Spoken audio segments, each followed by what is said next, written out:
Now देखिएगा electricity में numerical में देखिएगा an electric lamp of 100 ohm है, इसका मतलब रेसिस्टेंस है, a toaster of resistance of 50 ohm and the water filter of 500 ohm connected in parallel to 220 volt source.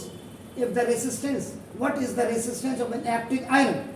अब कह रहा है इलेक्ट्रिक आयरन का क्या होगा रेसिस्टेंस, कह रहा इन द सेम सोर्स के साथ अगर जुड़ा हो, that takes as much as current as 3 appliances, जो 3 अप्लायंसेस ज़्यादा लेता है। And what is the current, and what is the current through it, ये है। देखिए तो सवालों को पहले आपको बहुत अच्छी तरह से समझना पड़ेगा आपका नॉलेज को, बस बात। चलिए कोई बात नहीं।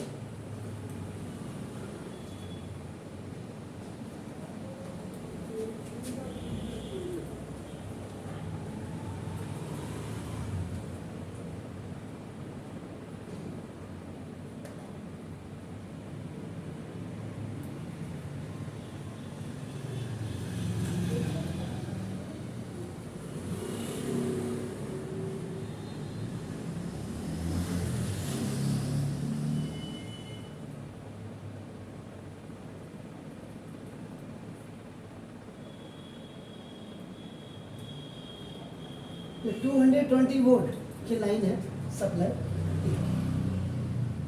इनका जो पोटेंशियल डिफरेंस होगा देखो आपका ये सेम होगा, क्योंकि ये आपका पैरेलल में है। Electric lamp R1 is equal to आपका देखो 100 ओम, ये आपका इलेक्ट्रिक लैंप है, ये वाला R2 इज इक्वल टू आपका नाम दिस इज द टोस्टर, और टोस्टर है आपका नाम दिस इज 50 ओम का, और R3 इज इक्वल टू आपका नाम वाटर फिल्टर है, WF वाटर फिल्टर, ये आपका 500 ओम का है आपका। They all are connected in आपका नाम देखो दिस इज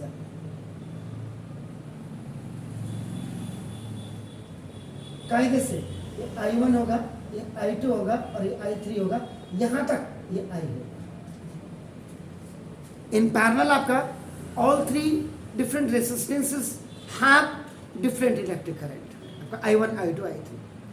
अब इसमें एक चीज और कह रहा है आपका नाम, इलेक्ट्रिक आयरन भी अगर हम इसमें जोड़ देते हैं, अब जोड़ना ही पड़ेगा, यहां से इसी पॉइंट से जोड़ देता हूं ऊपर को, ये आपका इलेक्ट्रिक आपका आयरन आपका लिया, ये R4, ये आपका इसका निकालना है, रेसिस्टेंस निकालना है।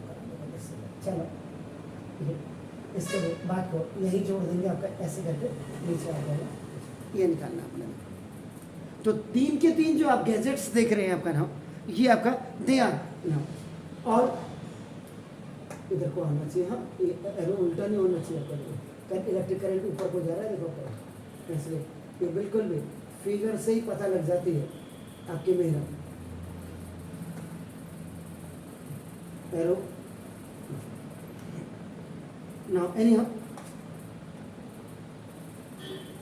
all 3 गैजेट्स या आपका जो भी आप लिखे are connected in parallel, so total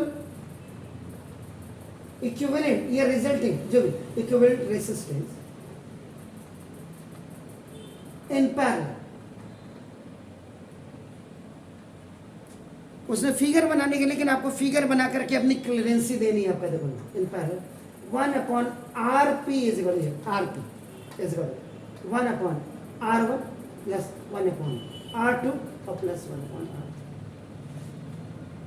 all electrical appliances are आपका now in parallel, 1/RP is equal to 1/1 आपका कितना है 100 प्लस 1/50 और प्लस 1/500, तो ना 1/RP इज इक्वल टू, ये आप इसका एलसीएम ले लेगा, एलसीएम आपका देखो कितना आ जाएगा 500, because it comes in A multiple table of 150 है आपका 105 सा 5 बन जाए 5 प्लस 10 जा प्लस 1 जा 1 R P is equal to आपका 16 over 5. Am I right? तो ना cross multiplication 16 RP is equal to आपका ना 500.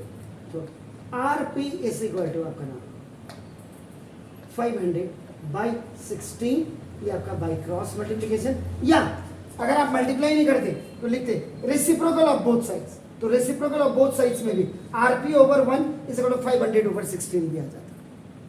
दोनों ये आपकी मर्जी होती है. तो आप इसको 250 ना देखो, फिर आपका 2 8 जा, ये आपका 2 125 जा, 2 4 जा. RP इज इक्वल टू देखो 4 3 जा 0.1 10 2 आपका देखो देख लीजिएगा 5. तो ना इसका मतलब total resistance in parallel connection, ये RP इज इक्वल टू आपका 31.25 31 हो गया क्योंकि वहां से 12 था.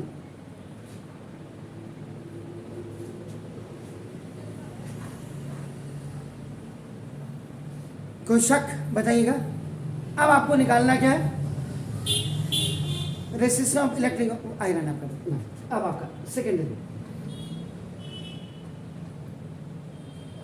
रेसिस्टेंस ऑफ इलेक्ट्रिक समझना है इसको. आयरन ये देखो आपका नाम विच ड्रॉज, क्वेश्चन में देखेगा मच करंट, जो सबसे ज्यादा करंट आपका देखो ना, एज ऑल 3 अप्लायंसेस, तीनों अप्लायंसेस से ज्यादा आपका ना देखो टेकन टुगेदर. इसका R is equal to RP is equal to 31.25.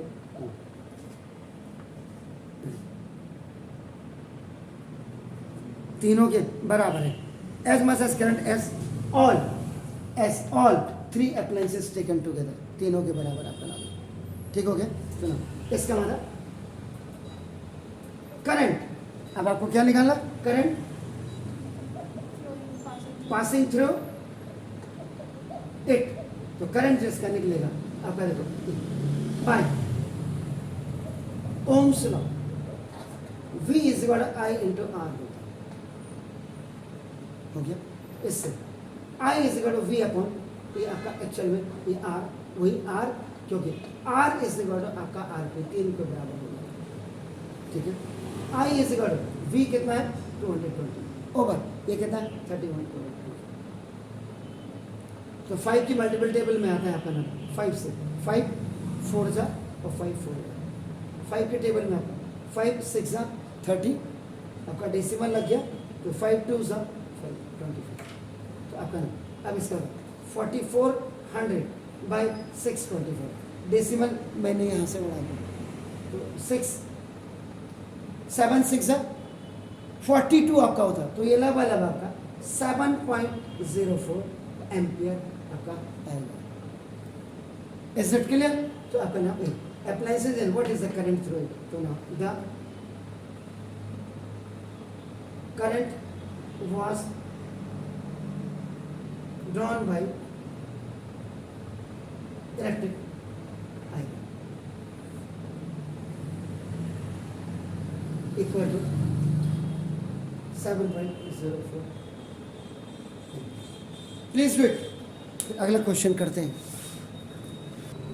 Okay, now question number 2 देखेगा. 2 conducting wires of the same material, 2 conducting wire हैं जो सेम मटेरियल से बने हैं एंड इक्वल लेंथ है उनकी, इक्वल डायमीटर है. इक्वल डायमीटर होगा तो equal area of cross section होगा.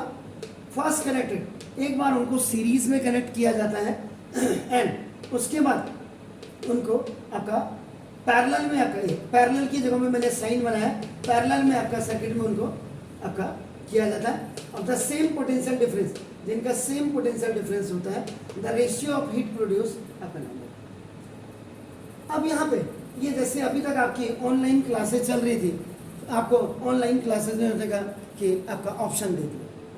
अभी ऑफलाइन में भी हो सकता है, ऐसा नहीं ऑफलाइन में नहीं, कि इनमें से which one is the suitable answer, कौन सा सुटेबल आंसर होगा, या आपका ऑब्जेक्टिव टाइम आपका क्वेश्चन होगा। ठीक है, ओएमआर सीट में जो भरते हैं आपका जैसे आपका कोई भी आता है उसमें आपका ऐसे सर्किल्स छोटे छोटे बने होते हैं, उसके बाद आपको पेंसिल से उसमें आपका निशान लगाना होता है जो राइट होता है। That is the OMR seat, ये ऑब्जेक्टिव टाइप क्वेश्चन है।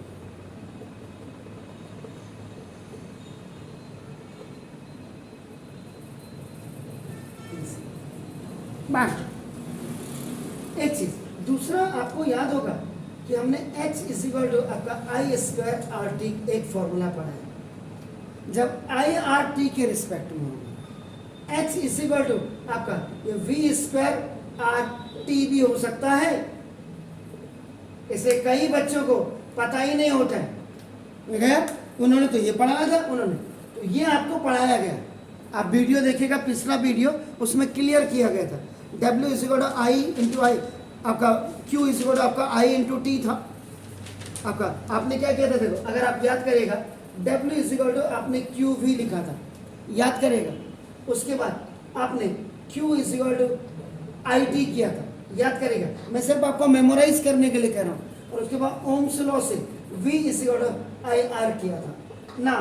इसमें से Q और R की वैल्यू आपने यहाँ रखी थी, तो ये W is equal to IT into IR हो गया था, I²RT हो गया था। देखो खाली आपको रिमाइंड कर रहा हूँ।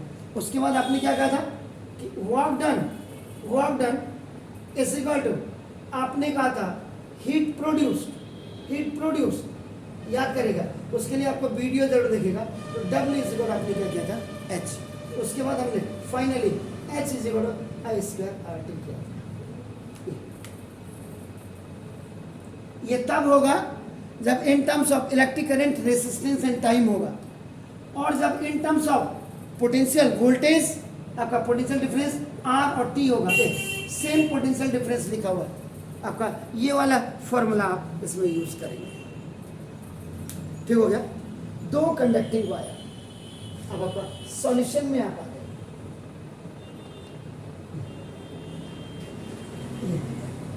ये फर्स्ट वायर है, और देखो सेम लेंथ की आपका, देखो ये सेकेंड वायर,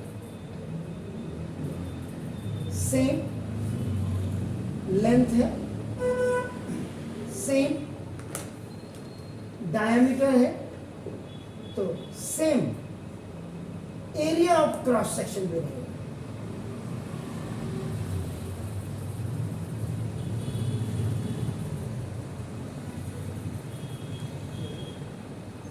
ये फिजिक्स है, कोई भी सब्जेक्ट इतना इजी नहीं होता है, और अगर आप प्रैक्टिस कर लो तो इजी है आपका नाम का। ठीक हो गया। तो दो कंडक्टिंग वायर है आपके, ये दोनों जो आपको दिखा रहा हूं ये कंडक्टिंग वायर, जो क्वेश्चन में लिखा है कंडक्टिंग वायर। एक कंडक्टिंग वायर ही है, दोनों की सेम लेंथ है, सेम डायमीटर है, तो सेम डायमीटर, क्योंकि देखो जब डायमीटर होगा तो डायमीटर इज इक्वल आपका क्या हो जाएगा, ट्वाइस 2r, तो एरिया इज इक्वल आपका क्या हो जाएगा, पाई r square. Is it clear हो गया? कोई शक है तो बताइएगा प्लीज। तो टू कंडक्टिंग वायर, तो now this is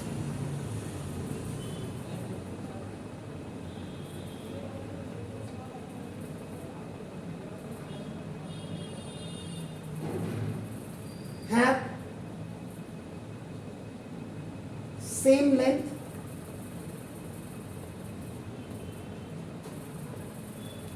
same diameter आपका देखो। तो दैट इज, इसका मतलब क्या हो गया, इक्वल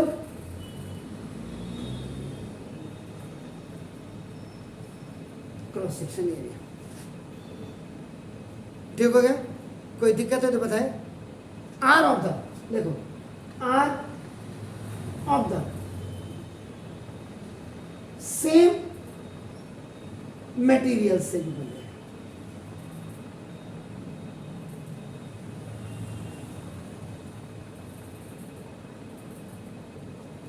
बस सिर्फ पीस समझ लीजिए, दो सेम मेटेरियल के। 2 मीटर का तार है, आपने 1 मीटर कर दिया, या 1 मीटर का है, हाफ आप कर दिया आपने। अब आप क्लियर समझ गए, मेरी बात क्लियर हो गया ना? तो इसलिए 10 इनका जो रेसिस्टेंस होगा R is equal to R2, ये होगा देखो आपका R1 is equal to R2 is equal to, इसको R कर दीजिएगा या RS कह दीजिएगा, इन सीरीज में दोनों सेम हो जाएंगे आपके देखो। और अगर इसका मतलब क्या हो गया, जब सीरीज में करेंगे RS is equal to equivalent resistance in series, RS is equal to R1 plus R2 हो जाएगा।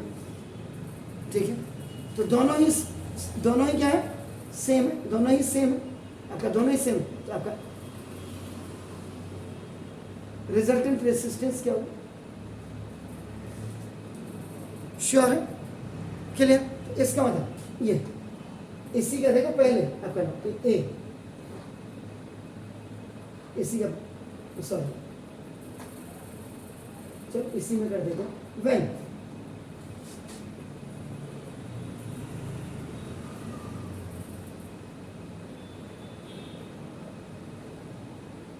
ज्वाइंट इन सीरीज, जब आपका ज्वाइंट सीरीज में कर रहे हैं आपका देखो ना, देखो आपका नाम अक्रॉस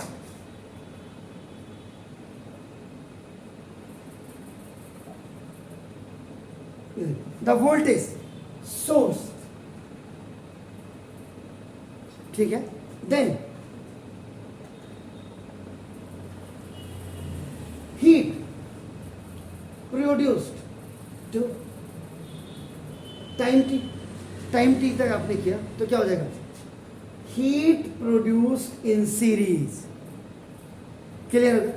इस equal to V square over R into T,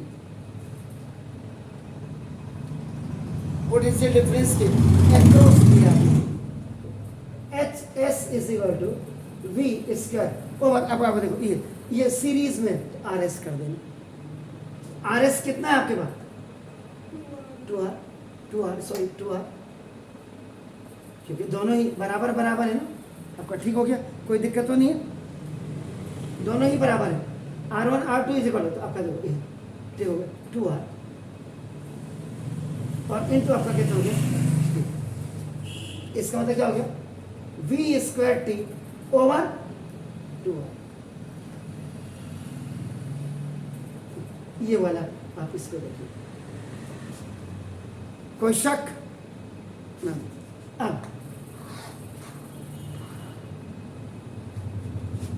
इसी में दूसरा, when joined in parallel combination, then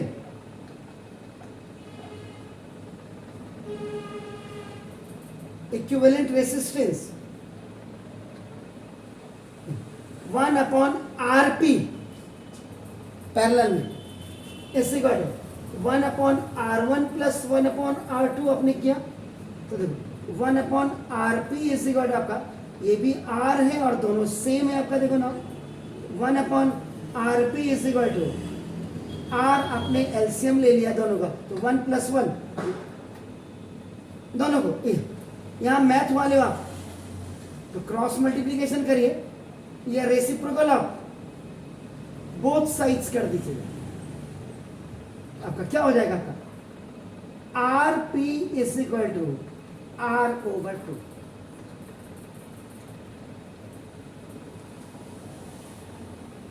हो गया कोई शक ना? अब आपका नंबर, when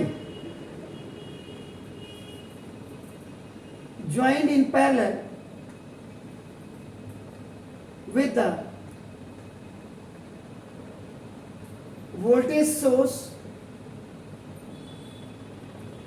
so या then जो भी लिखे, then heat produced to time t h p heat produced in parallel connection is equal to v square over rp into rs की जगह में अब rp आ जाएगा, रेसिस्टेंस टोटल इक्विवेलेंट रेसिस्टेंस जो आपने निकाला, और इनटू टाइम t। तो देखो H P is equal to V square पर आर पी कितना है और इनटू आपका टी। यहाँ पे मैथमेटिक्स का एक formula, when A is separate and B by C is separate, तो ना that is A C by हो गया, तो ना इसका मतलब H P is equal to 2v square are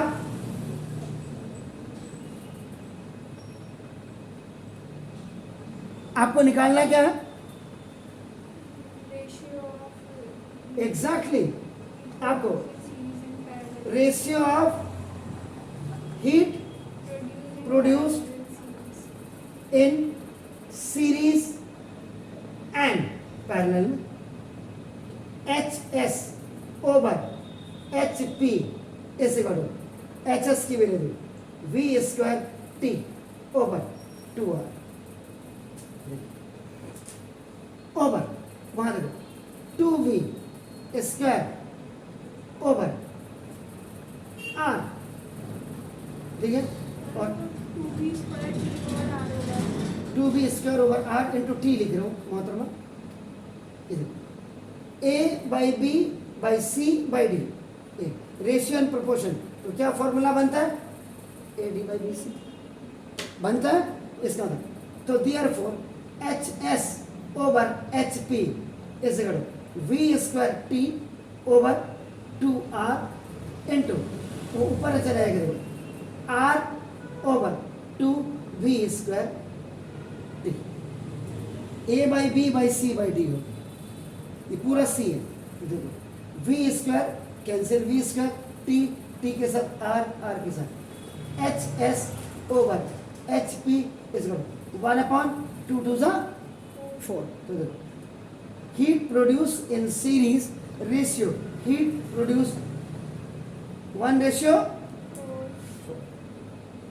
अब जब किसने 4:1 भी दिया था, अब कर दो तो 1:, means third option is the correct option. Is it clear? ये था आपका आंसर, प्लीज डू इट।